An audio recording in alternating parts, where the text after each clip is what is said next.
নবীজি সাল্লাল্লাহু আলাইহি ওয়াসাল্লাম একদিন মসজিদে নববীতে ইমামতির জন্য দাঁড়াইছে। রাসূল আকরাম সাল্লাল্লাহু আলাইহি ওয়াসাল্লাম সিজদায় গেছেন, অনেক লম্বা করেছেন সিজদা। সাহাবায়ে কেরাম চিন্তা করতেছে হয়তো ওহী নাজিল হইতেছে, এই জন্য নবীজি মাথা উঠাইতেছেন না। নবীজি নামাজ শেষ করলেন, সাহাবায়ে কেরামের দিকে ঘুরে বসলেন। যখন কোন ওহী নাজিল হইতো নবীজি সাহাবায়ে কেরামের সামনে তিলাওয়াত করতেন। কাতেবে ওহী যারা তাদেরকে বলতেন এটা ওই সূরার অংশের সাথে লাগাও, এটা ওই সূরার অংশের সাথে লাগাও, কিন্তু নবীজি তো কিছুই বলেন না। কেন সিজদা এত লম্বা হইল? উৎসুক একজন সাহাবী জিজ্ঞাসা করলো, ইয়া রাসূলুল্লাহ সাল্লাল্লাহু আলাইহি ওয়াসাল্লাম, আপনি অমক রাকাতের ওই সিজদাটা লম্বা করেছেন, কোন ওহী নাজিল হয়েছে নাকি? নবীজি সাল্লাল্লাহু আলাইহি ওয়াসাল্লাম বলেন, না, কোন ওহী নাজিল হয় নাই। তাহলে সিজদা লম্বা করার কারণ কি ইয়া রাসূলুল্লাহ? নবীজি বললেন, আমি যখন সিজদায় গেলাম আমার নাতি হুসাইন আমার ঘাড়ের উপরে উঠে খেলা শুরু করে দিল। কারণ হাদিসের মধ্যে আসছে নবীজি ঘোড়া সাজতেন আর নবীজির নাতিরা নবীজির উপরে উঠা ঘোড়া চালাইতো। সিজদায় গেছে না নবীজি, ছোট মানুষ তো চিন্তা করেছেন নানা মনে হয় ঘোড়া হইছে, লাফ দিয়া গাড়ির উপরে উঠা যে বসছে, খেলা চলতেছে। নবীজি সাল্লাল্লাহু আলাইহি ওয়াসাল্লাম বলেন, আমি চাইলাম সে খেলা করে তৃপ্ত হোক, সে তৃপ্ত না হওয়ার আগ পর্যন্ত আমি মাথা উঠাইলাম না। নবীজি একটা শিশু বাচ্চার খেলাকে প্রাধান্য দিয়ে সিজদাকে লম্বা করে দিয়েছেন। আমরা যদি কোনো সময় সিজদায় যাই, মনে করেন সুবহান রাব্বিয়াল আলা পড়া হয়ে গেছে 10 বার 11 বার, কিরে এখনো গাড়ির থেকে এটা নামে না কেন? 15 বারের জায়গায় 17 বার লাগলে কুনুই দিয়ে এক ধাক্কা দিয়ে ফেলায় দিতাম 3 হাত দূরে, ঠিক না? অথচ নবীজি ইমামতি করতেছেন, সিজদাকে তিনি প্রলম্বিত করে দিয়েছেন, বাচ্চার খেলাকে প্রাধান্য দিয়েছেন। আর আমাদের দেশে ইমাম সাহেব যদি তার বাচ্চা ঘাড়ে উঠলে এটা করতো, তাইলে আগে চিন্তা করতাম আরে ফেসবুকের মধ্যে দেখি অমুকে সিজদায় দুনিয়া থেকে বিদায় নিছে। তাইলে এই সৌভাগ্য মনে হয় আমাদের ইমামেরও নসিব হইছে। এবার মাথা উঠাইয়া দেখতো, হায় হায়, ইমাম সাহেবের ছেলে ঘোড়া বানায় খেলতেছে আর ইমাম সাহেব সিজদায় পড়ে রইছে। এবার ডাক দেখতে সবজি ওট ওট দেখ হুজুর কি করতেছে। আর সামনে থেকে হয়তো কমিটির প্রধান যিনি বলতেন, হুজুর আপনি যান গা, বাকি নামাজ আমরা পড়া নিব না, ঠিক কিনা? আমি বলতেছি কেন যে আমাদের শিশুদেরকে মসজিদে আনায় অভ্যস্ত করা দরকার। আজকে আপনি আমি যাকে মসজিদ থেকে বের করে দিচ্ছি, ওর বয়স যখন 14-15 বছর হবে 14 গোষ্ঠী পায়ে ধইরাও মসজিদে আনা যাবে না। এজন্য ইবাদতে আগ্রহ এই ছোটবেলা থেকেই তাদের মধ্যে জাগ্রত করতে হয়।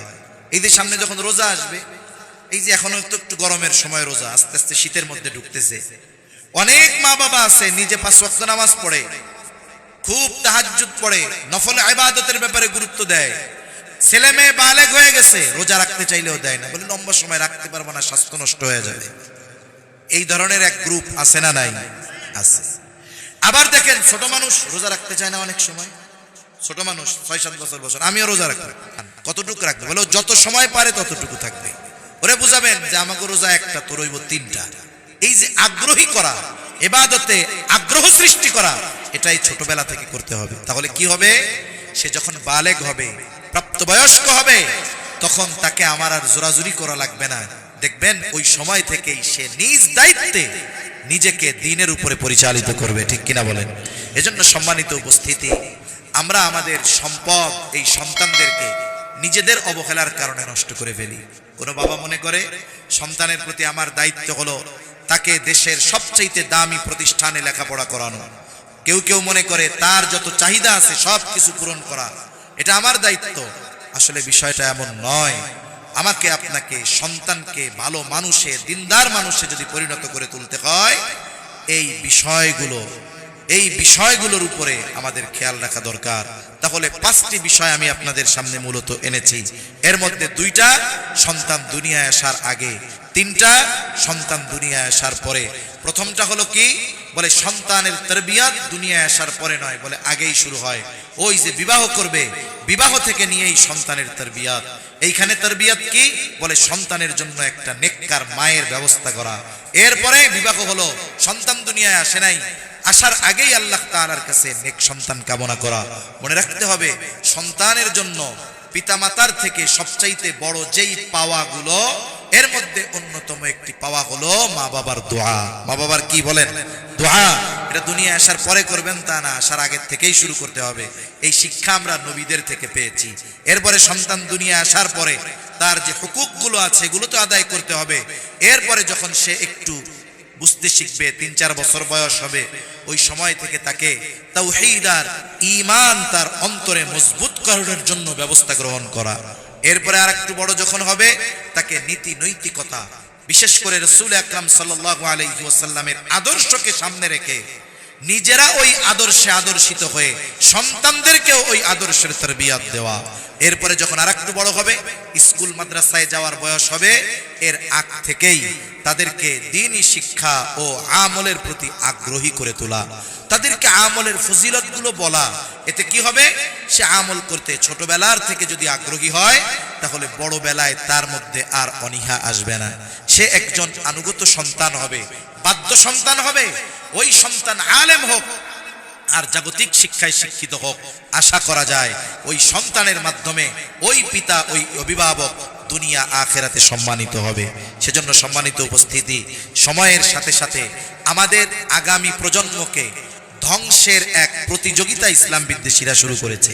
আপনারা জানেন যে প্রাইমারি স্কুলগুলোতে গানের শিক্ষক নিয়োগ দেওয়া হচ্ছে, কিন্তু মুসলমানদের সন্তানদের দ্বীন শেখানোর জন্য কোনো বিজ্ঞ দিনদার বা ইসলাম শিক্ষার জন্য কোনো শিক্ষক নিয়োগের ব্যবস্থা করা হচ্ছে না।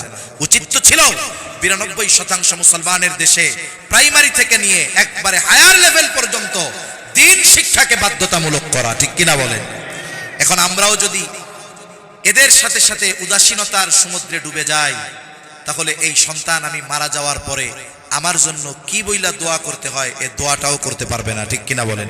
এজন্য ইসলামের আলোকে সন্তানের যেই তারবিয়াত, এটা গুরুত্ব সহকারে আমাদের করা দরকার। আর যাদের সন্তানেরা বড় হয়ে গেছে, যে হুজুর এখন তো বয়স অনেক হয়ে গেছে, আপনি তাকে একটু বুঝায়া সুজায়া কমপক্ষে দাওয়াত ও তাবলীগে উলামায়ে কেরামের সাথে পরামর্শ করে দাওয়াত ও তাবলীগের মেহনতে পাঠায়া দেন। আশা করা যায় অনেক খারাপ মানুষ এই নেক মানুষগুলোর সোহবতে থেকে দাড়িবিহীন মানুষ দাড়িওয়ালা হয়ে আসছে, বদকার মানুষ নেককার হয়ে আসছে। আপনি তাদেরকে ওখানে পাঠায়া দেন আর সন্তানদেরকে এই দ্বীনি শিক্ষায় শিক্ষিত করেন। সন্তানদেরকে যদি সম্ভব হয় আলেম বানান, হাফেজ বানান, ইনশাআল্লাহ দুনিয়া আখিরাত উভয় জাহান উজ্জ্বল হয়ে যাবে।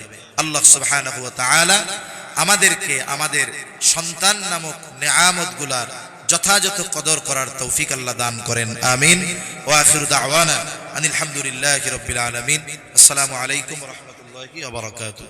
দুরূদ শরীফ পাঠ করি। আল্লাহুম্মা সাল্লি আলা মুহাম্মাদ ওয়া আলা আলি মুহাম্মাদিন কামা সাল্লাইতা আলা ইব্রাহিম ওয়া আলা আলি ইব্রাহিম ইন্নাকা হামিদুম মাজিদ। আল্লাহুম্মা বারিক আলা মুহাম্মাদিন ওয়া আলা আলি মুহাম্মাদ কামা বারাকতা আলা ইব্রাহিম ওয়া আলা আলি ইব্রাহিম ইন্নাকা হামিদুম মাজিদ। আলহামদুলিল্লাহি রাব্বিল আলামিন ওয়াল আকিবাতু লিল মুত্তাকিন والصلاة والسلام على خير خلقه محمد وعلى آله وأصحابه أجمعين. ربنا ظلمنا أنفسنا وإن لم تغفر لنا وترحمنا لنكونن من الخاسرين. ربنا آتنا في الدنيا حسنة وفي الآخرة حسنة وقنا عذاب النار. ربنا لا تزغ قلوبنا بعد إذا هديتنا وهب لنا من لدنك رحمة إنك أنت الوهاب. وأفوض أمري إلى الله إن الله بصير بالعباد. حسبنا الله ونعم الوكيل نعم المولى ونعم النصير. اللهم حاسبنا حسابا يسيرا. اللهم حاسبنا حسابا يسيرا. اللهم إنك عفو كريم تحب العفو فاعف عنا. رب العالمين গভীর রাত পর্যন্ত দিনই আলোচনা করার পরে গুনাহমাখা হাত তুলে ধরেছি। আয় আল্লাহ, যে যেখান থেকে হাত উঁচু করেছে আমাদের বিগত জীবনের সব ধরনের গুনাহগুলো মাফ করে দেন। আমাদের আত্মীয় স্বজন যে যেখানে আছে মাফ করে দেন। যারা দুনিয়া ছেড়ে চলে গেছে মাফ করে কবরগুলো জান্নাতের টুকরো বানায়া দেন। রব্বুল আলামিন আজকের এই মাহফিল আপনি কবুল করে নেন। যেই মাদ্রাসার উদ্যোগে মাহফিল মাদ্রাসাখানা কবুল করে নেন। আয় আল্লাহ, 3টা ছেলে আপনার কোরআনের হেফাজতকারী হয়েছে আল্লাহ। আয় আল্লাহ, এই কোরআন যেমন হেফাজত করেছে, আয় আল্লাহ আপনিও তাদের হেফাজতের দায়িত্ব নিয়ে নেন। আল্লাহ, যারা হিফজের সবক গ্রহণ করেছে আল্লাহ, আল্লাহ তাদেরকে আপনি সহজতার সাথে কোরআন পক্ষে ধারণ করার তৌফিক দান করেন। মাদ্রাসা কবুল করেন, ওস্তাদ ছাত্র সকলকে কবুল করে নেন। মাদ্রাসার যত প্রয়োজনীয়তা আছে গায়বী খাজানা থেকে ব্যবস্থা করে দেন। মাদ্রাসার স্থায়ী জায়গার ব্যবস্থা আল্লাহ আপনি করে দেন রব্বুল আলামিন। খাস করে আমরা যারা হাত উঁচু করেছি, আমাদের অনেকের আত্মীয় স্বজন দুনিয়া ছেড়ে চলে গেছে, আল্লাহ মাফ করে কবরগুলো জান্নাতের টুকরো বানায়া দেন। যারা অসুস্থ আছে সুস্থতা দান করেন আল্লাহ রব্বুল আলামিন। খাস করে তাম দুনিয়ার মুসলমানদের জানমাল আপনি হেফাজত করেন রব্বুল আলামিন। ফিলিস্তিনের মাজলুম মুসলমানদের হেফাজত করেন। আয় আল্লাহ, তাম দুনিয়ার মুসলমানদের এক হওয়ার তৌফিক দেন।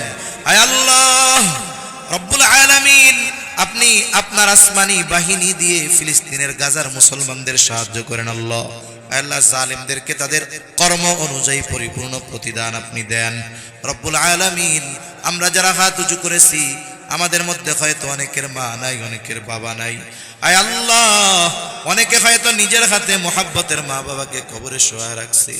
দুনিয়ার অপর প্রান্তে আমেরিকার খবর মুহূর্তের ভিতরে পাওয়া যায়, দেখা যায়। 3 হাত মাটির নিচে মোহাব্বতের মা বাবার কবরের খবর জানা যায় না, দেখা যায় না। গুনার কারণে যদি কারো মা বাবার কবরে আযাব হয়, আমাদের মধ্যে যাকে পছন্দ, যারা আমল পছন্দ, তার আমলের ওসিলায় ওই মা বাবার কবরের আযাব আল্লাহ আপনি মাফ করে দেন। কবরগুলো জান্নাতের টুকরো বানায় দেন। কিয়ামতের দিন হিসাব সহজ করে জান্নাতের ব্যবস্থা করে দিয়েন। যাদের মা বাবা বেঁচে আছে, সুস্থ দীর্ঘ নেক হায়াত আল্লাহ আপনি দান করেন রব্বুল আলামিন। অভাবীর অভাব দূর করে দেন, ঋণগ্রস্তের ঋণ পরিশোধের তৌফিক দেন। হারাম হালাল বেঁচে চলার তৌফিক দেন আল্লাহ। হালাল রুজি অন্বেষণের তৌফিক আল্লাহ আপনি দান করেন। আয় আল্লাহ, এই মাদ্রাসা সহ তাম দুনিয়ার সকল মাদ্রাসাগুলো সকল ষড়যন্ত্র চক্রান্ত থেকে হেফাজত করেন রব্বুল আলামিন। আমাদের সকলকে বারবার মক্কা মদিনা জিয়ারতের তৌফিক দান করেন। আমাদের দেশের উপরে খাস রহমত নাজিল করেন। আসমানি জমিনি সকল প্রকার বালা মুসিবত থেকে হেফাজত করেন। আয় আল্লাহ, কার মনে কি চাওয়া জানি না, সকলের মনের নেক চাওয়া নেক আশা কবুল করে নেন। আয় আল্লাহ, এই দুনিয়া ছেড়ে আমাদের সকলকে একদিন চলে যেতে হবে। মালাকুল মউত যখন মৃত্যুর পরওয়ানা নিয়ে হাজির হবে, আপনি আমাদের সকলের জবানে তাওহীদের কালিমা নসিব করে দিয়েন। আল্লাহুম্মা ইন্না নাউযু বিকা মিনাল হাম্মি ওয়াল হাযান ওয়াল আজজি ওয়াল কাসাল ওয়াল জুবনি ওয়াল বুখল ওয়া দালা'id দাইন ওয়া গলাবাতির রিজাল। রব্বি ইজআলনি মুকিমাস সালাতি ওয়া মিন যুররিয়্যতি রব্বানা ওয়া তাকাব্বাল দুআ। ربنا اغفر لي ولوالدي وللمؤمنين يوم يقوم الحساب. ربنا هب لنا من أزواجنا وذرياتنا قرة أعين وجعلنا للمتقين إماما. رب ارحمهما كما ربياني صغيرا. رب ارحمهما كما ربياني صغيرا. وصلى الله تعالى على خير خلقه محمد وعلى آله وأصحابه أجمعين. آمين برحمتك يا أرحم الراحمين.